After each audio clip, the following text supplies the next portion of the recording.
ba yung nangyari sa akin kanina, ha? Ha? Hirap na ako kakarakit, kakatrabaho, para lang makatapos ka! Tama na. Ganito ka lang, ha? Umaasa ako isang araw na tutulungan mo ako sa pamilya na to. Tama na. Iwasan naman yung pasan ko at maisip ko sarili ko kahit minsan. Pero ano yung ginawa mo? Tama na! Ha? Tama na sinabi! Alam mo, Froilan, dapat mahiya ka sa akin eh.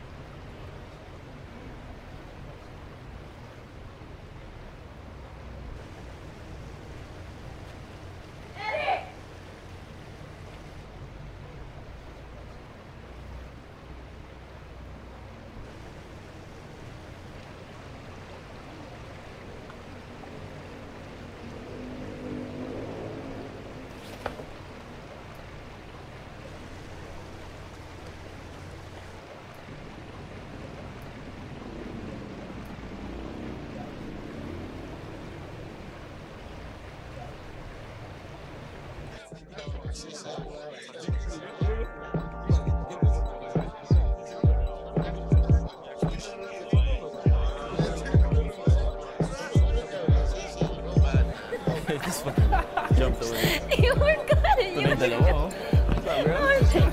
Ano? What's up, brother? What's up, Hindi brother? niya. Shot. Cheers, guys! Oh, sarap. Ano susunod? Nagplano ka na? Ang sweet niya naman. Checks yun. Dude, maaga pa. Maaga pa. Mahaba pa yung gabi. Umaga. Sobrang sweet na itong dalawa eh. Sobrang sweet na itong dalawa eh. Iba ang ano eh. Cheers, bro.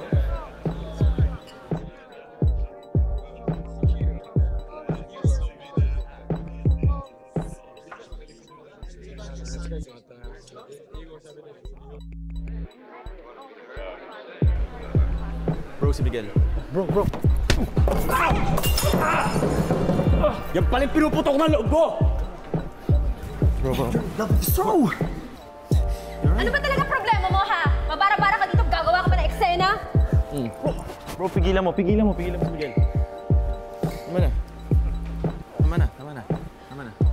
Bro! I'm good. Brian! Relax. Okay, let me see.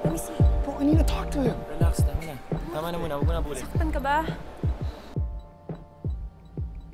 Alam mo, sana hindi mo sinaktan si Froilan.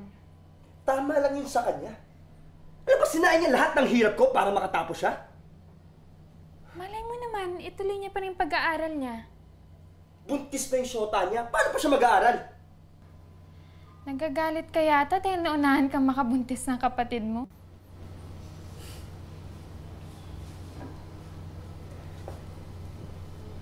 Nagagalit ako.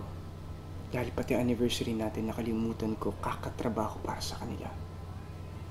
Tapos ano? Ganito na naman papala ako. Huwag mo na intindihin yung anniversary natin. Tapos na yun.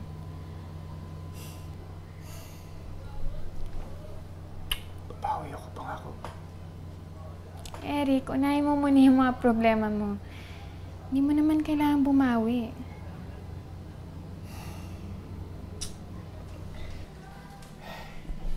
Minamalas na ata talaga ako. Sus, wala namang malas o swerte. Hanap ka rin ng trabaho. Magaling ka naman rumakit, diba?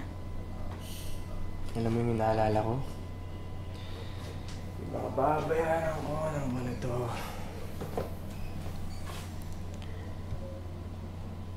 Patulong ka kaya kay Miguel? Mayaman yun, diba? Sigurado ako may mga kilala yun na pwede mong pasukan. Hiyan ako sa kanya. Oh, ba't ka mahihiya? Kaibigan mo yun. Diba? Siya din nagsabi, tutulungan ka niya. Nag-usap kayo? Diba, sabi niya sa'yo noon pa, na willing siyang tumulong pag kailangan mo.